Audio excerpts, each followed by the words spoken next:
Buenas noches, bienvenidos a la última sesión de este curso de verano, la última sesión de Python, donde vamos a dar cierre como a ese hilo de contenidos que nos ha llevado por lo menos a comprender, si bien no a manejarlas con la suficiencia que necesitamos lograr. Eso será parte del ejercicio de cada quien. Incluso después podríamos pensar en cursos posteriores, pero este curso básico era como abrirnos los ojos a las potencialidades que tiene Python y a irnos familiarizando un poco con su manejo. Y hoy que llegamos a ese cierre, vamos a terminar con unas gráficas que las vamos a ver ahorita, y es justamente el tema que vemos, que está pensado para verlo en el día de hoy. Vamos a empezar, porque ya me gasté 2 minutos. Uno de los temas de fundamentos que nos faltaba ver era el tema de las funciones. Ustedes estarán acostumbrados, y Carsa ahí nos ha ayudado bastante, al manejo de funciones en Excel, por ejemplo, ¿sí? Una función es como una porción de código que está disponible, que ya está hecha y que me ayuda a mí a hacer un cálculo. Eso es una función básicamente. Yo le introduzco unos parámetros o unos argumentos de entrada y la función ya está construida, hace su procesamiento y me da un resultado. Todos los lenguajes de programación tienen funciones y vamos a ver la introducción a cómo se manejan las funciones en Python. Las funciones, nosotros ya hemos manejado funciones a través de las librerías, cuando invocamos funciones que están disponibles en una librería, pero también podemos crear nuestras propias funciones y ponerlas a disposición de nuestro código en otras partes. Es decir, una de las características de las funciones es que puedo reutilizar ese código que yo escribo. Y sirven justamente para no tener que escribir varias veces las mismas instrucciones. Cuando yo tengo esa condición donde necesito ejecutar los mismos cálculos en diferentes partes de mi programa, pues lo que hago es que creo una función y la invoco o la llamo cada que lo necesite. Esa es la función o la finalidad más bien de las funciones, que es código reusable. Aquí vemos cómo es una definición de una función muy simple en Python. Tiene el prefijo def. Viene seguido por el nombre. En este caso estamos definiendo una función que se llama cubo, ¿sí?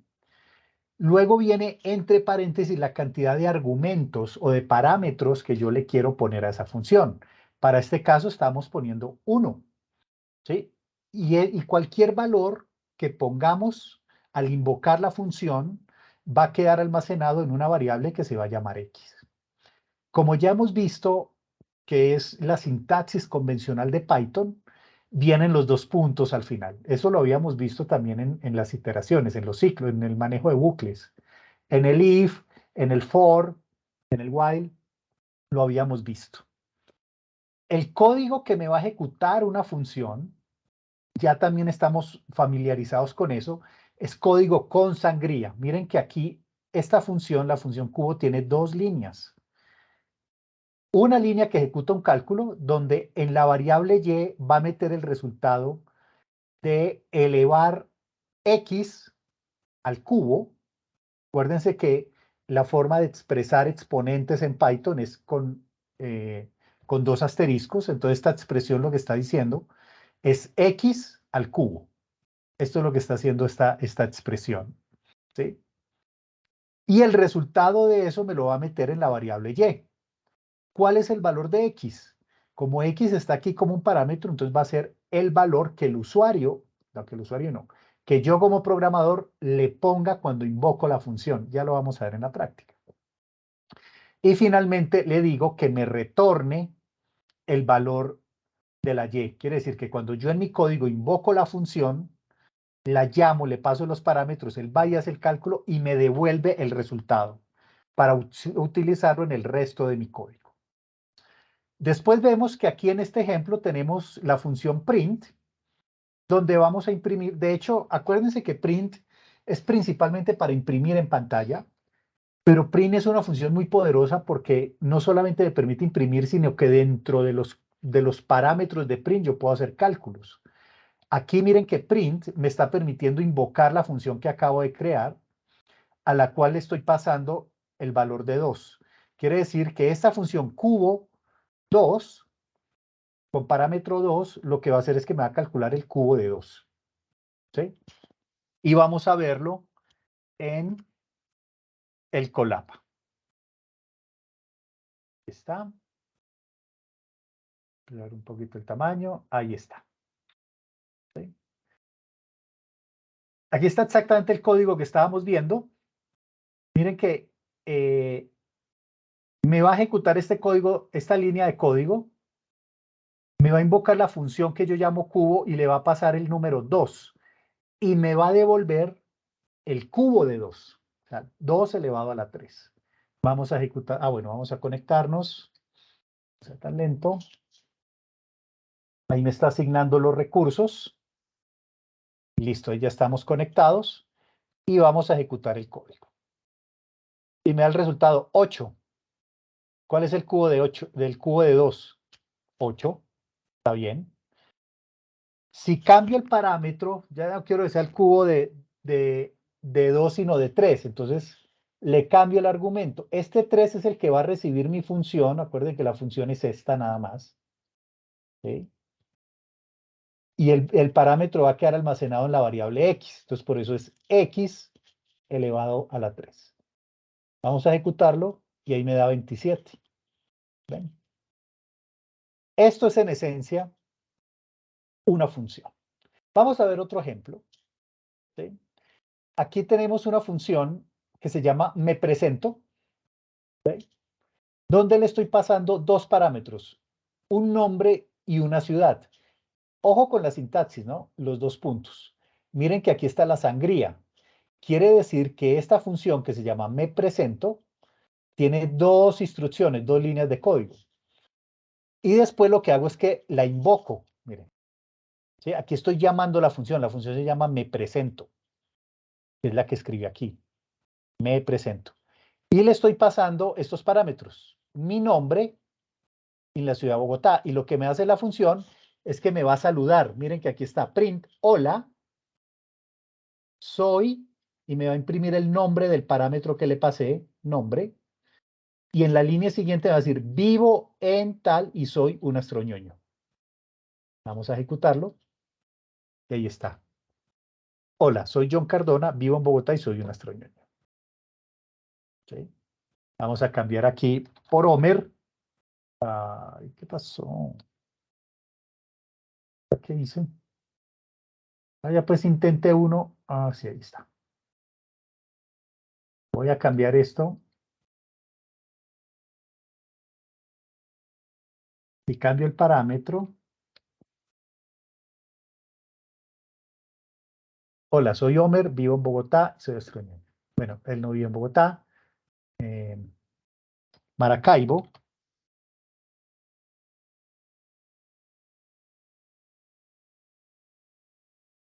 ¿Ven? Ahora, ¿dónde viene la utilidad? Pues que puedo invocarla muchas veces, entonces no tengo que escribir cada vez todas estas instrucciones. Aquí voy a poner John, Bogotá, y la voy a volver a invocar. Entonces, me ejecuta el código dos veces, ¿sí lo ven?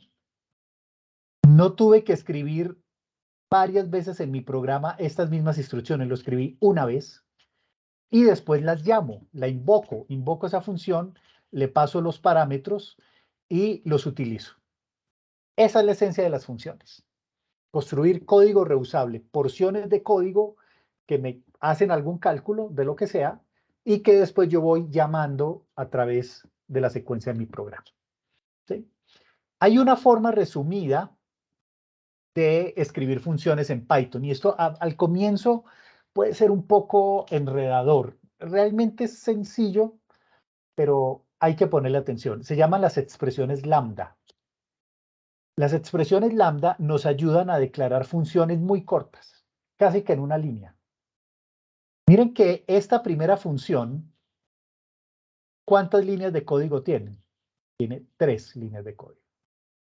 La definición de la función donde con este prefijo le estoy diciendo a Python, oiga, pilas que le voy a escribir una función.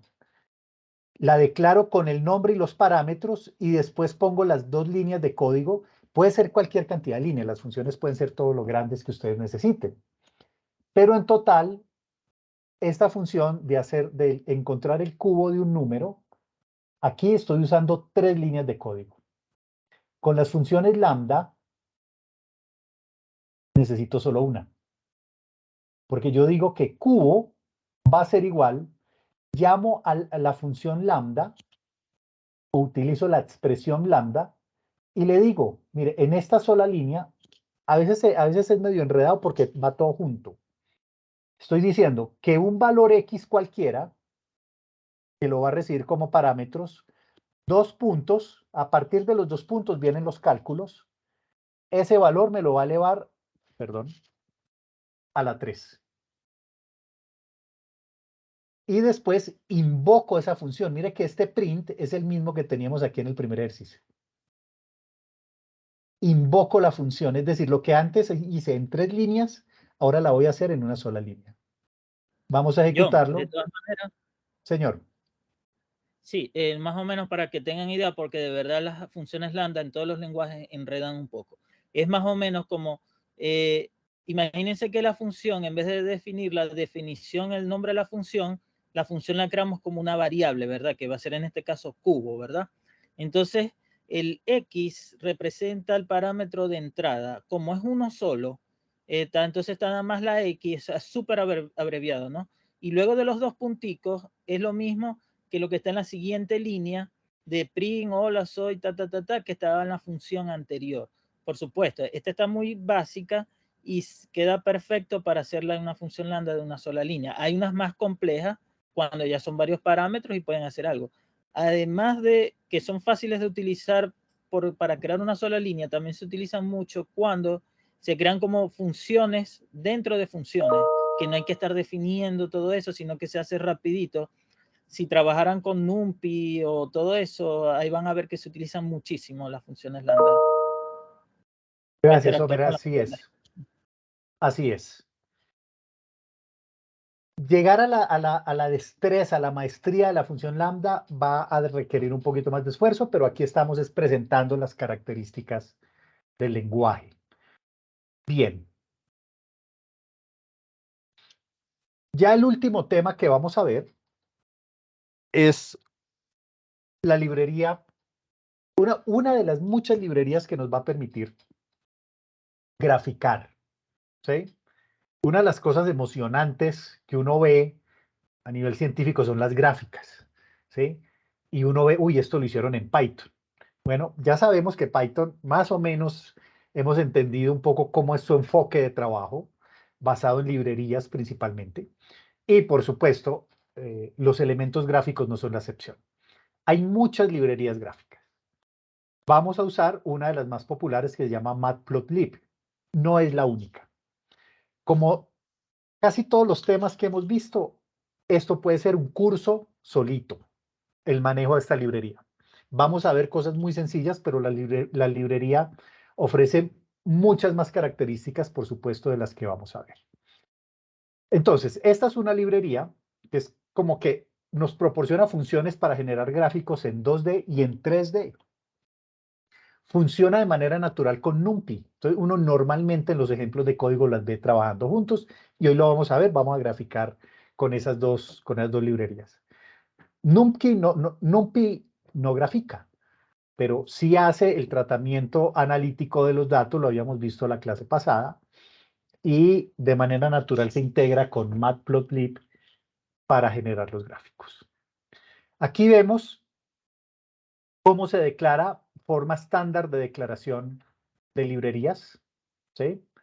Aquí hay un puntico porque Matplotlib tiene muchos módulos. Aquí estamos invocando el módulo particular que se llama pyplot o pyplot y le estamos poniendo el alias PLT. Este alias, acuerde que puede ser cualquiera, pero estamos siguiendo el estándar, digamos, que cuando uno utiliza gráficos, plot, gráficos, utiliza como el apoco PPLT. Y sencillamente la invoco como hemos invocado funciones o métodos a lo largo de todo el curso. PLT, que es este, o sea, estoy invocando la librería, punto y la función de la librería.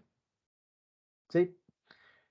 Entre paréntesis vienen los parámetros. Hay una de las características de muchas de las funciones y las librerías en Python es que uno no tiene que ponerle todos los argumentos o todos los parámetros que tiene. ¿Sí? Si uno le pone un parámetro, trabaja con un parámetro, hace menos cosas. Si le pone los 10 parámetros que permite, hace muchas más cosas. Realmente estas librerías tienen muchos parámetros. Vamos a ver solamente los más interesantes. Miren que aquí el hecho de tener estos corchetes me está indicando que yo le estoy pasando un único parámetro. ¿Cómo grafica esto? Una gráfica simple grafica en un plano de 2 dimensiones, en un plano cartesiano, X y Y. ¿Sí? Aquí le estoy pasando 4 valores, pero esos 4 valores, para este caso, ¿sí? Cuando están asignados solamente al eje Y, ya lo vamos a ver. ¿Por qué estoy diciendo que solo, a pesar de que tiene 4 valores, solo estoy pasando valores para el eje Y? Porque los estoy agrupando entre estos corchetes. Entonces, el primer parámetro, ojo, y este es un truquito que tiene Python. Si yo le pongo un solo parámetro a esta librería, a esta función plot, él me lo va a asignar al eje Y por defecto. O sea, ¿por qué? Porque ajá. O sea, se lo asigna al eje Y. Pero si yo le pongo 2, o sea, si después de este corchete pusiera una coma y otro corchete con otro conjunto de números, entonces ahí ya me los organiza. Y el primero es X y el segundo es Y. Pero si yo le dejo solo información para un eje, él me lo va a asignar al eje X. ¿Por qué? No lo sé, pero así funciona. Entonces vamos a verlo. Estas son las dos líneas de código que estábamos viendo ahí en la presentación. Vamos a ejecutarlo. Mire, hizo la gráfica. Con una línea de código hizo la gráfica. ¿Y por qué digo una? Pues porque es que la primera es invocar la librería. Entonces realmente la instrucción como tal es una sola. ¿Sí? Y miren que me graficó 4 valores de 1 a 4 y me lo puso fue en el eje Y. ¿Sí? Los valores de los ejes, él me los rellena. Como no se los indiqué, entonces él pone unos valores aproximados para que la gráfica cuadre. O sea, realmente él ayuda mucho, hablo del lenguaje, para esa clase de elementos.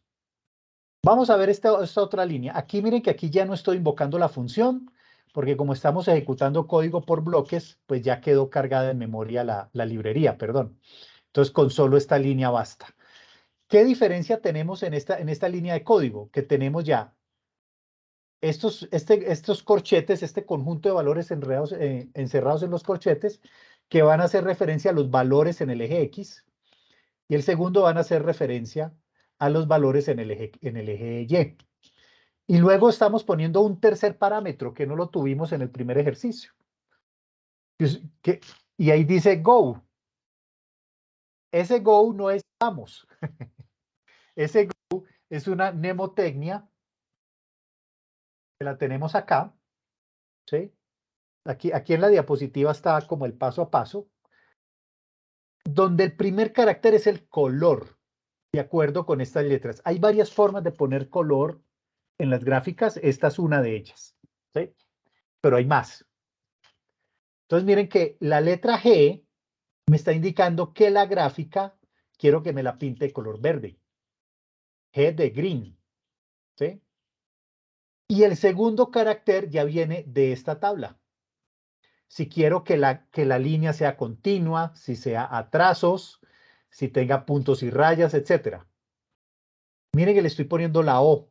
Quiere decir que me va a graficar unos círculos, o sea, me va a poner unos puntos, unos circulitos rellenos de color verde. Vamos a ver si es verdad. Lo corremos y ahí está. Y ya me asignó cada punto en su posición XY. ¿Sí? Entonces, ¿por qué me los puso verde? Porque le dije la G de green. ¿Y por qué me los puso redonditos? Porque le puse el parámetro O, que es el que está dado en estas convenciones. ¿Sí? Mire que aquí probemos este símbolo del triángulo hacia abajo con la V. Vamos a cambiar esta letrica por la V. Vamos a volverlo a ejecutar. ¿Ven cómo me cambió el simbolito? Entonces es fácil hacer esa gráfica, ¿sí? Un tercer tipo de gráfica, pero antes de ese ejercicio, que es con el que vamos a terminar, ya casi termino, es esta función, hasta ahora la hemos usado mucho, digamos como en la representación visual de los datos astronómicos. Scatter, acuérdense de esa función, es un gráfico de dispersión. Lo hicimos el semestre pasado, lo hicimos en Excel, las gráficas de dispersión.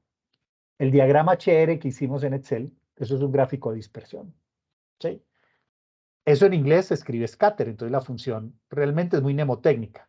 Entonces estamos invocando de la librería la función scatter y le estamos pasando valores para el eje X, mire que están dentro de los corchetes, eje X, y valores para el eje Y, y valores positivos y negativos. Vamos a ejecutarlo y ahí está. Cada puntico me lo va a poner, el primer puntico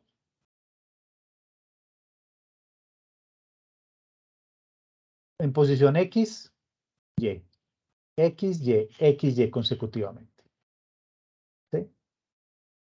Si quiero cambiarle el color, pues entonces pongo el parámetro adicional. Bueno, para cada función gráfica hay que revisar el manual para ver cómo es el manejo de los parámetros. ¿Sí? Scatter la vamos a ver un poquito más adelante en unos minutos, porque sobre este vamos a hacer nuestro gráfico. Pero esto es una gráfica de dispersión. ¿Sí? Conociendo las posiciones X y Y, pues grafiqué los puntos. Y eso es todo. Bien. Ahora, vamos a meterle un poquito más de líneas de código. Entonces miren que aquí estoy ya invocando varias funciones, varias librerías. ¿Sí? La semana pasada habíamos ya trabajado con datos de Hiparco. ¿Se acuerda que nos habíamos conectado a bases de datos y nos habíamos conectado también a archivos planos desde la máquina que teníamos en nuestra computadora y los habíamos aprendido a limpiar, a procesarlos y a limpiarlos? Vamos a seguir a partir de allí. Para este ejercicio vamos a invocar unas funciones adicionales. Pandas, que ya la vimos como librería, NumPy, que ya la vimos, la que estamos viendo hoy, Matplotlib, y estas dos que también habíamos introducido hace 8 días para cargar archivos desde mi máquina, para que desde Colab me cargue las máquinas.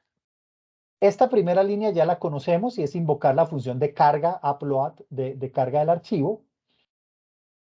Y esta es una función pandas, ¿sí?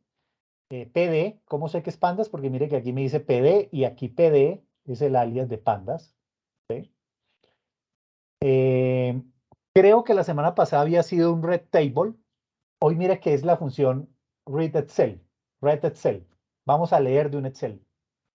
Lo cargamos. Entonces voy a extraer de mi máquina un archivo que se llama hiparcos.xlsx y vamos a extraer los datos de la pestaña o del libro que se llama datos.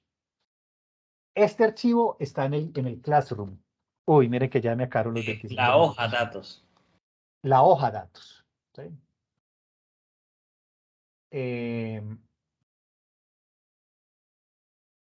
Vamos a hacerlo entonces. Y lo que voy a hacer, lo que vamos a lograr es a ir armando esta cuadrícula poco a poco. La vamos a ir haciendo paso a paso. ¿Sí? Para finalmente graficar los datos que tenemos en este archivo Excel. ¿Ok? Entonces, como Colab nos permite ejecutar bloques de código, vamos a ejecutar primero esta lineecita de código, este bloque, perdón, para cargar el archivo a memoria. Entonces, vamos a ejecutarlo. Él me abre aquí la opción de la ventana para cargar los archivos. Aquí está el archivo iparcos.xlsx. Miren que aquí arribita está el que trabajamos la semana pasada en TXT. Ahí está. Hoy vamos a trabajar este iParcos XLS, que es basado en los archivos, en los datos que estaban en el archivo plano. Hice unos cálculos adicionales para tener más columnas. Lo hice ya para abreviar un poco el curso, porque no tenemos mucho tiempo, pero para efectos prácticos es la fuente de datos, es ese archivo. Vamos a cargarlo, o sea, decirle abrir, y él empieza aquí, miren, aquí empieza el proceso de carga. ¿Sí? Esperemos que termine al 100%. Mientras un segmento de código está procesándose, miren este iconito aquí cómo se mueve. ¿Sí? Y todavía no nos ha salido el chulito. Cuando un bloque termina de procesarse, miren que sale este chulito verde. ¿Sí lo ven? Aquí todavía no ha salido, porque el código todavía está ejecutándose. Miren que está 74, 75%. Esperemos que termine. ¿Sí? Mientras eso hace, miremos la siguiente porción de código. Y aquí les puse lo que hace cada línea. Ahí ya terminó, ya subió al 100%. Está terminando seguramente de cargarlo en memoria y en unos instantes nos va a poner el chulito verde por acá. Entonces, estamos invocando una función que se llama figure, donde le voy a definir, mire que aquí ya está el chulito verde, el tamaño de la cuadrícula del dibujo. Entonces ustedes dirán, ah, bueno, listo. En estos yo no dije qué tan grande iba a ser. Python me lo resuelve solo, pero yo puedo decir cuánto es. Aquí le estoy diciendo que quiero un cuadro o un área de 10 por 10. ¿Sí? Estoy adicionando una función, usando una función que se llama adicionar como un, bueno, subplot, es como una gráfica, donde le estoy poniendo el color a la gráfica. Al fondo, vamos a ejecutarlo. Ahí está. ¡Tarán! Es un cuadro de 10 por 10. Pues ustedes dirán, ah, pero es que yo pensé que eran los valores de los ejes. No, eso es otro atributo. Este es el tamaño del cuadro. Yo le digo aquí 18, me lo va a cambiar. ¿Sí lo ven? Ya es más un rectángulo. ¿Sí? O si quiero que sea 810. Ahí está. ¿Sí? Entonces ya tenemos definida el área dentro de la cual vamos a poner nuestro gráfico. Y miren que es una línea, pues 2 líneas sencillitas. Seguimos, vamos a definir, bueno, en cada bloque yo estoy repitiendo lo del bloque anterior y adicionando unas líneas nuevas. ¿Sí? Ahorita sí, con estas dos funciones vamos a ponerle el rango de valores sobre el eje X y sobre el eje Y. Entonces el eje X va a tener valores entre menos 0.5 y 2.5 positivo, y el eje Y va a estar de 15 a menos 15. Esta función grid me va a dibujar una grilla, me va a dibujar una cuadrícula. Y esta última instrucción me va a poner el título del gráfico. Entonces vamos a ver la diferencia con este que generamos acá, cómo me lo modifica esta porción de código. ¡Tarán! Miren que ya me puso. Me puso el mismo color, las mismas dimensiones, pero ya me pintó la cuadrícula, ya me puso el título, que lo podemos ver acá. ¿Sí? Aquí está el título. Y me puso los valores de los ejes, los valores que yo quería para los ejes. ¿Sí? Sigamos enriqueciendo nuestra gráfica. Vamos acá. Vamos a modificar el tamaño de la fuente del título, porque es que esta nos pareció que era muy chiquito. Entonces lo puedo modificar, sí, lo puedo modificar con la función setFontSize, pone un tamaño de 30. Y vamos a ponerle etiquetas a los ejes. Vamos a ponerle este texto al eje X y este texto al eje Y. Y ese texto, esa etiqueta va a tener un tamaño de 15. Vamos a ver cómo nos queda. Ahí está. ¿Sí ven cómo cambió el tamaño del tipo de letra, el tamaño de la letra? Y ya nos puso aquí el eje, el nombre del eje. Noten que le cambié un poquito el color, porque aquí lo modifiqué, aquí en este color. Aquí hay forma de ponerlo en código numérico o en código hexadecimal, el manejo que uno le quiera dar. ¿Sí? Entonces, ahí ya tenemos lista nuestra cuadrícula para meter ahí el gráfico. Y miren que es, pues aquí está el código explicadito para esta función particular. ¿Sí? Nuestro último gráfico va a ser, miren que vimos ahorita hace unos minutos esta función scatter, dispersión. Esta nos permite hacer un gráfico de dispersión y habíamos dibujado, yo sé, como unos 6 puntos.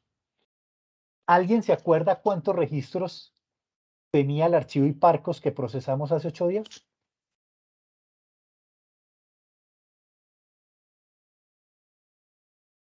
¿Hay alguien todavía en la llamada? Eran... No, estoy en la llamada, pero no me acuerdo. Sí. Tampoco recuerdo. Bueno, Si es el catálogo Hiparco, debe de tener 2,5 millones. no, pero hicimos una selección y en ese archivito de texto que yo descargué de la misión Hiparcos, teníamos 114.000 registros. O sea, datos de 114.000 estrellas. Vamos a graficar esas 114.000 estrellas. Y ustedes van a censar cuánto se va a demorar. Este es el comando. Hagámoslo en Excel, a ver cuántos días dura. La función scatter o dispersión. Y le voy a pasar los valores del eje X. Pero mire ¿qué estoy diciendo acá? Ya no estoy colocando entre corchetes los valores independientes, sino que estoy invocando la matriz. ¿Se acuerdan? La matriz que se llama datos. ¿Sí se acuerdan cuál es esa matriz? Mírenla aquí. Yo estoy leyendo el archivo, ojo, estoy leyendo el archivo Hiparcos XLS, la hoja datos de ese archivo XLS y la estoy metiendo en una variable tipo matriz que se llama datos. Los 114.000 registros del archivo los estoy metiendo en una variable que se llama datos, que es una matriz multidimensional. ¿Se acuerdan? Que vimos eso semanas anteriores. Con una sola línea de código hago eso. Python me lo recibe sin despeinarse. Entonces, en este ejercicio, más adelantadito, ya tengo listo el área, que es la gris con la cuadrícula. Vamos a dibujar los datos. Entonces, primero, en el eje X voy a ir a buscar en esa matriz los datos que están en la columna que se llama BB, que es el código de color. BV. Y en el eje Y vamos a poner la magnitud. ¿Sí? Y vienen otros parámetros. Este tercer parámetro es el tamaño del punto. ¿De cuál punto? Cada estrella la vamos a representar como un puntico. ¿Sí? Esto es una estrellita. Ese puntico que están viendo ahí, eso es una estrella. Y aquí puedo jugar con el tamaño. Vamos a poner un tamaño de 3. Y ustedes después dirán, 3 es muy chiquito, yo lo quiero poner en 5. Lo pueden hacer. Y le vamos a poner un color a esos punticos. Para no complicar mucho el tema, puse todas las estrellas del mismo color. O sea, aquí las estamos ubicando en el gráfico HR, que ya lo habrán reconocido, el diagrama HR. Sí, pero después me tiene que decir cómo se ponen en con varios el colores. color dependiendo de la posición del punto. Claro. No lo traje aquí para que no se nos extendiera mucho, pero se puede hacer, pero ya no lo hacemos. Hay que adicionar un atributo adicional que es la clase de la estrella. la clase basada en luminosidad. Y dependiendo la clase, yo al puntico le pongo un color diferente. Se puede hacer. Debería de ser por índice de color. No, es por la clase. Según el eje X, tú puedes asignar el color al punto. No, pero es por la clase que tiene de clasificación que tiene la estrella. Es que sí, que es la que nos da la luminosidad, el color. Eso está muy claro, pero lo que digo, si quiero ver el color, de una forma fácil asignarlo para el gráfico, lo puedo asignar según los valores del eje X. Para fines del gráfico, dije. Podría ser. O sea, una estrella con índice de color 1 que sea gigante tiene exactamente el mismo color que una estrella enana, pero con índice de color 1 también. Sí. Claro, sí. no es la misma clase, pero es el mismo color, más o menos. Sí, tienes razón. Podríamos hacerlo por ahí. Aquí no lo traje así por simplicidad. Todas las estamos pintando del mismo color. De hecho, el truco está, ojo, el truco está en tener varias veces esta línea. Solo que aquí yo ya no puedo invocar a todo el conjunto completo de datos, sino que tengo que ir a traer un subconjunto de los datos que me correspondan con un valor, en este caso del índice de color. Y eso los pinto primero con un determinado color. Luego escribo otra vez esta línea llamando otro subconjunto y le cambio aquí el color con el que quiero que me lo pinte y que me lo pinte encima. Realmente esa es la forma. O sea, la complejidad ahí es identificar el subconjunto aquí que yo quiero graficar y sencillamente le cambio el color. Y ejecuto esta línea tantas veces como códigos de color tenga o tipos de estrella tenga. Por eso es más fácil basado en la clase, ¿sí? Porque las clases no son tantas. ¿Sí? O, B, A, Fine Girl, Kiss Me, 7. ¿Sí? Realmente, Card, eso es lo que habría que hacer. Te sirve esta misma línea, pero tendrías que aquí cambiar para que no te traiga todos los datos del Excel o de la variable datos, sino que te los seleccione. Entonces hay que hacer un procesito previo. Totalmente entendido. O sea, yo puedo decir, seleccióname de esos datos donde la clase espectral sea O. Sí. Y le pongo un color. Después hago otra que diga lo mismo, pero que la clase espectral sea M. Sí. Y así sucesivamente. Así es. Perfecto. Así es. Vamos a verlo entonces en el código. Aquí está.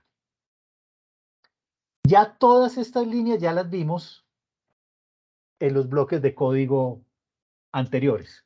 Mire que solo estamos adicionando nuestro gráfico, como lo veíamos en la diapositiva, para que nos pinte los dibujitos. Entonces, ya quedó entendido. Si quiero de varios colores, pues tengo varias líneas con un subconjunto de datos.